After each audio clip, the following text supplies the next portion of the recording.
से लॉन्च होने वाली पुजारी ग्रंथी सम्मान योजना की है, तो वहीं दूसरी तस्वीर केजरीवाल की पुजारियों से मुलाकात की है।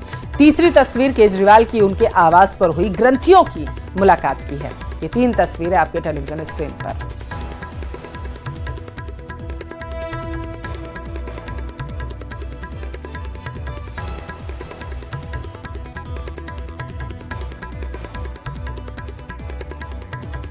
कोई इंडिया का नागरिक झूठ बोलता है तो उस पर चीटिंग का केस होता है। जब लोग ये योजना बनाते हैं वो उसको नहीं करते थे, इन लोगों के ऊपर केस क्यों नहीं होता है? इनके ऊपर भी केस होना चाहिए। ये पब्लिक के साथ धोखा है। अगर ये करते हैं तो बहुत अच्छा है, श्लाघायोग है। हम भी इसको धन्यवाद बोलेंगे अगर ये इस चीज को कर सकते हैं तो। ये जो है केजरीवाल ने जो है चुनावी रेवड़ियां बांटने में माहिर है। अब चुनाव का समय देखते हुए जब उनको लगा कि अब सिर्फ केवल तुष्टिकरण करने से काम नहीं चलेगा, हिंदुओं को भी अपने साथ लाना पड़ेगा, तो इसलिए उन्होंने इस प्रकार की घोषणा की है। वहीं बीजेपी और कांग्रेस ने आपकी पुजारी ग्रंथी सम्मान योजना पर निशाना साध लिया। कांग्रेस ने कहा कि जन लोकपाल के नाम पर सियासत में आने वाली पार्टी ने धर्म की राजनीति अब शुरू कर दी। तो वहीं बीजेपी ने कहा कि हार का डर दिखने पर उन्हें पुजारी और वाहेगुरु की याद आ रही है। पूर्व मुख्यमंत्री अरविंद केजरीवाल जी ने धर्म की राजनीति शुरू कर दी है। ये आम आदमी पार्टी भ्रष्टाचार के खिलाफ, जन लोकपाल, स्वराज के नारे के साथ मैदान में आई थी। आज पूरी तरह से धर्म के नाम पर चुनावी वोटों की राजनीति हो रही है। आज क्योंकि चुनाव आया है और चुनाव की घोषणा 4 दिन बाद होने वाली है, 5 दिन बाद होने वाली है, 1 हफ्ते बाद होने वाली है, तब उनको एकदम से मंदिर के पुजारी याद आ गए हैं, उनको एकदम से गुरुद्वारे के ग्रंथी याद आ गए हैं। आज तक उनको याद नहीं आया। तो दिल्ली के पुजारियों से और मैं गुरुद्वारे के ग्रंथियों से ये प्रार्थना करना चाहता हूं, मैं आपसे रिक्वेस्ट करना चाहता हूं कि ये शराब का पैसा है, ये शराब के पैसे को हाथ मत लगाइए। उत्तर प्रदेश के सीएम योगी आदित्यनाथ आज एक बार फिर से महाकुंभ की तैयारियों का जायजा लेने के लिए प्रयागराज आ रहे हैं और इस महीने सीएम योगी का ये 5वां दौरा होने वाला है। तय कार्यक्रम के मुताबिक सीएम योगी दोपहर 12 बजे प्रयागराज पहुंच जाएंगे। यहां वो अरैल में निगम के बायो सीएनजी प्लांट का निरीक्षण करेंगे और इसके बाद सीएम योगी अरैल में बनाए गए ऐरावत घाट और संगम नोस पर बनाए गए स्नान घाट का जायजा लेंगे। सीएम योगी ने अधिकारियों को महाकुंभ के स्थायी और अस्थायी निर्माण कार्यों को पूरा करने के लिए 30 दिसंबर की डेडलाइन दी थी। सीएम योगी बताया जा रहा है कि फफामाऊ 6 लेन पुल पर बनाए गए स्टील ब्रिज का भी निरीक्षण करते हुए नजर आएंगे।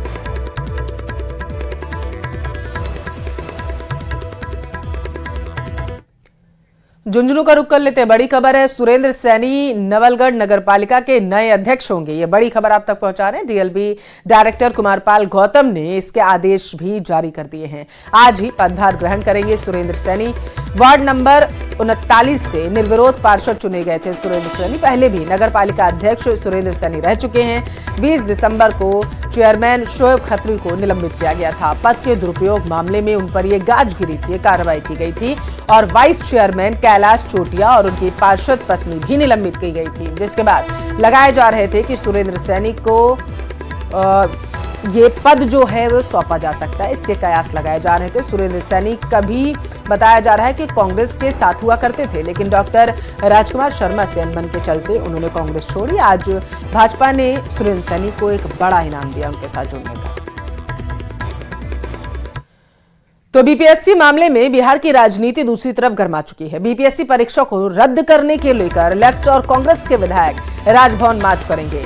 दोनों पार्टियों की मांग है कि सरकार जल्द से जल्द बीपीएससी की परीक्षा रद्द करे। दोपहर 1 बजे कांग्रेस और लेफ्ट के नेताओं का राजभवन मार्च शुरू होगा।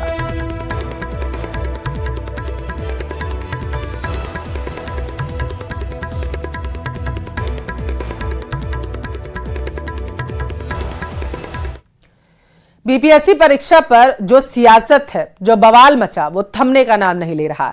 जन स्वराज पार्टी के अध्यक्ष प्रशांत किशोर ने सीएम नीतीश कुमार को 48 घंटे का अल्टीमेटम दे दिया।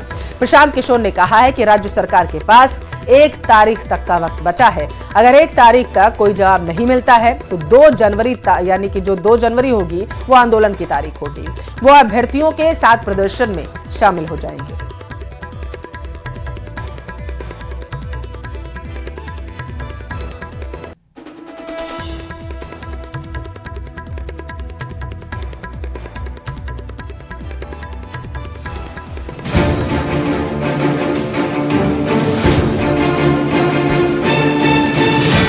पटना के जेबी गोलंबर पर पुलिस और प्रदर्शनकारियों के बीच रविवार की रात जमकर घमासान हुआ। दरअसल हाल ही में बनी जन सुराज पार्टी के संयोजक प्रशांत किशोर ने पटना के गांधी मैदान में छात्र संसद बुलाई थी, जिसमें भाग लेने के लिए बड़ी संख्या में प्रदर्शनकारी, अभ्यर्थी और छात्र शामिल हुए। इस दौरान छात्रों ने सीएम आवास कूच करने की कोशिश की, जिसे पहले तो पुलिस ने रोकने की कोशिश की और जब प्रदर्शनकारी छात्र नहीं माने तो पुलिस ने छात्रों पर न सिर्फ लाठीचार्ज किया बल्कि कड़ाके की इस ठंड में उन पर वाटर कैनन का भी इस्तेमाल किया गया। इस दौरान कई छात्रों को गंभीर चोटें भी आईं, जिनका इलाज अब भी पटना मेडिकल कॉलेज में चल रहा है। धक्का मुक्की जो है अभ्यर्थियों द्वारा या जो भी उसमें लोग थे उनके द्वारा की गई, प्रशासन के साथ, हम लोगों के साथ, स्वयं हमारे साथ जो है धक्का मुक्की की गई। फिर भी हम लोग जो है अभ्यर्थियों के साथ खड़े थे, उनको समझा रहे थे। आखिरी में जो है मजबूर होकर हम लोगों के द्वारा वाटर कैनन का यूज किया गया। उसमें भी हमने स्वयं बीच में आकर जो है लोगों को उठाया गया, परंतु वो लोग जो है नहीं हटे। अब जो है हम इसको खाली करवा दें। क्या हमने क्या बिगाड़ा है? कभी पत्थरबाजी की है, गाली गलौज किया है, अपना हक मांग रहे हैं। देखिए पूरा भींगे हम लोग, पूरा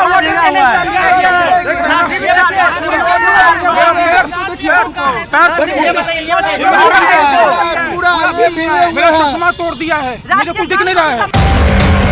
खैर, अब इस पूरे मामले को लेकर प्रशांत किशोर पर हमला तेज हो गया है। आरोप है कि प्रशांत किशोर ने न सिर्फ छात्रों को भड़काया बल्कि धमकी भी दी।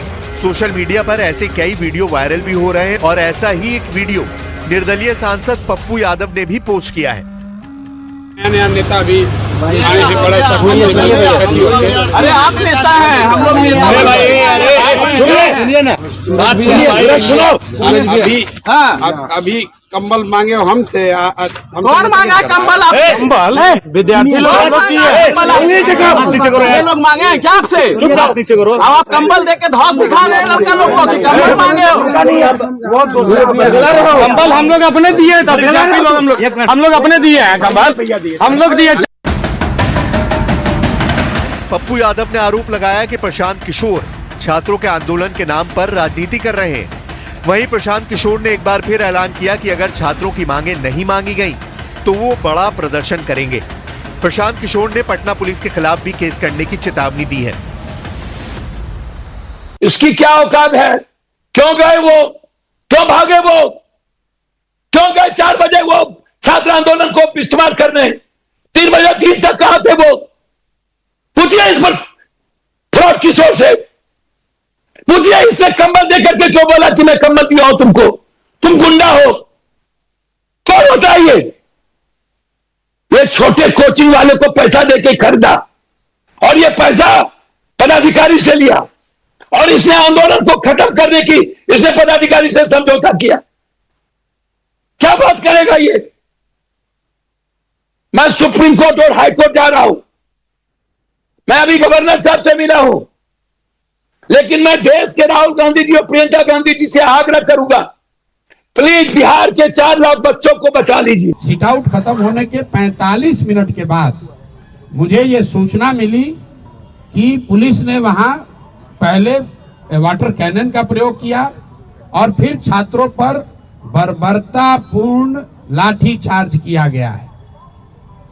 तो पहली बात मैं आपको क्लियर करना चाहता हूं कि प्रशांत किशोर वहां से नहीं हटे हैं। प्रशांत किशोर के हटने के बाद पुलिस ने लाठी चार्ज किया है। पटना में छात्रों पर लाठीचार्ज की गूंज दिल्ली तक भी पहुंची। प्रियंका गांधी वाड्रा ने एक्स पोस्ट पर लिखा कि बिहार में 3 दिन के अंदर दूसरी बार छात्रों पर अत्याचार किया गया। परीक्षाओं में भ्रष्टाचार, धांधली, पेपर लीक रोकना सरकार का काम है, लेकिन भ्रष्टाचार रोकने की जगह छात्रों को आवाज उठाने से रोका जा रहा है। इस कड़ाके की ठंड में युवाओं पर पानी की बौछार और लाठीचार्ज करना अमानवीय है। वहीं आरजेडी नेता तेजस्वी यादव ने भी इस पूरे मामले में प्रशांत किशोर पर हमला बोला है। तो वहीं बीजेपी और जेडीयू ने प्रशांत किशोर के साथ ही आरजेडी पर छात्रों को उकसाने का आरोप लगाया है। ये आंदोलन को कमजोर करने का, भटकाने का दूसरा फॉर्मूला बीजेपी के बी टीम वालों ने, सरकार से कुछ लोग मिले हुए हैं, उन लोगों के इशारे पे ये काम जो है हुआ है कमजोर करने का। आप लोगों ने सूचना दी है कि हम लोग पर एफआईआर हुआ है। आज हम लोग यहाँ के पुलिस पर एफआईआर भी करेंगे, पुलिस पर कोर्ट में भी जाएंगे इनको ह्यूमन राइट्स में भी ले जाएंगे और जिन बच्चों को बर्बरतापूर्ण तरीके से मारा गया है, एक एक उसका हिसाब होगा। तेजस्वी यादव हो या प्रियंका गांधी वाड्रा या प्रशांत किशोर, ये सभी नेता बीपीएससी के छात्रों को उकसाकर उनके स्वर्णिम भविष्य के साथ खिलवाड़ कर रहे हैं। बनाना लैंड नहीं ना है कि जो आप चाहिएगा वो कर लीजिएगा। हमारा अच्छा नहीं हुआ इसलिए हमको एग्जाम चाहिए, मुझको चांद ला के दो। और ऐसे ऐसे बेवकूफ़ लोग को सिखाने के लिए महाबेवकूफ़ लोग तेजस्वी यादव और पीके जैसे लोग पहुंच जाते हैं और छात्रों को बरगलाते हैं। ये छात्रों के भविष्य ही ना खेल रहे हैं अपनी सस्ती राजनीतिक लोकप्रियता हासिल करने के लिए। तेजस्वी यादव जो खुद पढ़े लिखे नहीं हैं, जिनको बीपीएससी का साइको किलर जिसने 2 महिलाओं का कत्ल किया और तीसरा कत्ल भी किया, लेकिन यह कत्ल किसी आदमी का था। वो साइको किलर ये बताना चाहता था कि दोनों महिलाओं की हत्या करने वाला वो आदमी ही है। आखिर ट्रिपल मर्डर की मिस्ट्री क्या है? 3 लाश क्यों एक पहेली बन गई है? देखिए रिपोर्ट में।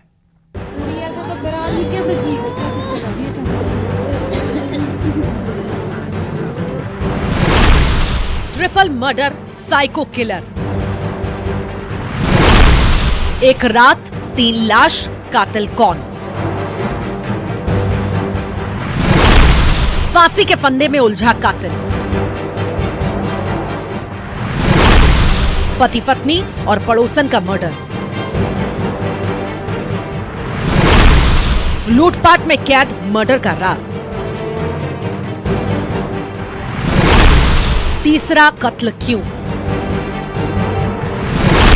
ट्रिपल मर्डर, एक राज, एक मिस्ट्री। पहले उस साइको किलर के निशाने पर थे बुजुर्ग पति पत्नी, उसके साथ ही उनके पड़ोस में रहने वाली पड़ोसन को भी हत्यारे ने नहीं छोड़ा। यानी 2 महिलाओं का कत्ल करने वाला वो सीरियल किलर कौन है?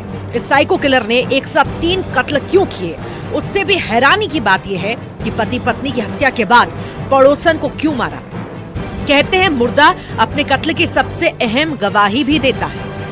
अब देखिए, इस क्राइम सीन को मुर्दे के गले में फांसी का फंदा है। यानी हत्यारा ये बताना चाहता था कि शख्स ने पहले पत्नी की हत्या की, उसके बाद पड़ोसन महिला को भी मारा और उसके बाद खुद ने सुसाइड कर लिया। लेकिन सुसाइड की तस्वीर क्या ऐसी होती है? कोई लेटे हुए सुसाइड कर सकता है? यहीं फंस गया वो साइको किलर। वो हमारी माँ है। तुम्हारी मम्मी है? तो कैसे हत्या कर दी गई? किसने हत्या की है? ऐसे पता नहीं है, कोई ने कर दिए। पता नहीं है। नहीं। तो आप लोग कहाँ थे? हम लोग तो घर पे है। देखो घर पे थे। तो आपको कब पता पड़ा? सवेरे पड़ा 6 बजे का। क्राइम सीन है शिवपुरी, खनिया धारा के मायापुर थाना इलाके का राउटोरे गांव। यहाँ एक साथ 3 कत्ल हुए। 75 साल के बुजुर्ग सीताराम लोधी और उनकी पत्नी बुजुर्ग मुन्नी बाई का कत्ल हुआ। पड़ोस में रहने वाली सूरज बाई, जिनकी उम्र थी 65 साल, उसकी भी जान ले ली गई। कत्ल का तरीका अलग था। मुन्नी बाई के सिर पर हमला किया गया था, जबकि दूसरी महिला सूरज बाई का गला घोंट दिया गया था। सीताराम के कत्ल को सुसाइड की शक्ल देने की हत्यारे ने कोशिश आखिर क्यों की? दिन का साथ में हुआ था। ये तीनों की साथ में हुई? हाँ। कुछ सामान भी गया है आपके यहाँ? सामान चुरी गई है, कच्ची पैराती कच्ची वो भी गई है। हाँ। नगद रकम भी गई है। रकम भी गई है। थाना मायापुर लगता है। यहाँ पे गांव से थोड़ा सा बाहर सूरज लोधी, जिनकी आयु करीब 75 साल के आसपास है, ये इनकी पत्नी एक बाड़े में रहते थे और उससे कुछ ही दूरी पे एक अन्य महिला भी रहती थी। और आज सुबह ये तीनों ही अपने बाड़े में मृत पाए गए हैं। और प्रथम दृष्टया जो अभी देखा गया है, इनका गला घोटने से हत्या होना ऐसा प्रतीत हो रहा है। घर में सामान भी बिखरा हुआ है। चश्मदीदों की माने तो कत्ल के पीछे लूटपाट वजह हो सकती है। जेवर गायब है, नकदी भी। लेकिन मृतक की माली हालत ऐसी नहीं थी। किसी से दुश्मनी या रंजिश की कहानी भी सामने नहीं आई है। ग्वालियर से आ गई है और सभी ऑफिसर्स जो हैं यहाँ पे आ गए हैं और इसमें एफआईआर दर्ज करके और इन्वेस्टिगेशन अब किया जाएगा। ये एक सनसनीखेज प्रकरण है क्योंकि एक ही समय में 3 लोगों की हत्या हुई है और हमारा ये प्रयास है कि जल्द से जल्द इसमें हम अपना साइंटिफिक इन्वेस्टिगेशन करके और जो भी आरोपी हैं उनको शीघ्र हम गिरफ्तार करें। क्या कातिल मर्डर की वारदात को गुमराह करने की फिराक में था, यानी लूटपाट महज एक बहाना था, जबकि कत्ल की असली वजह कुछ और है? ये सवाल इसलिए भी उठ रहा है क्योंकि हत्यारे ने पति पत्नी के बाद पड़ोसन सूरजबाई को क्यों मारा? क्या कत्ल होते हुए पड़ोसी महिला सूरजबाई ने देख लिया? क्या राज खुलने के डर से तीसरा कत्ल हुआ? तीनों एक ही परिवार के हैं क्या? नहीं, इसमें से एक पति पत्नी है, सूरज और उनकी वाइफ है, और एक जो थोड़ी दूरी पर है वो समाज एक ही है, परंतु सवाल तो ये भी है कि कहीं किसी करीबी का ट्रिपल मर्डर में तो हाथ नहीं। ऐसे तमाम सवाल हैं जिसकी जांच जारी है। शिवपुरी में अशोक अग्रवाल के साथ bureau report, news 18 Madhya Pradesh, Chhattisgarh.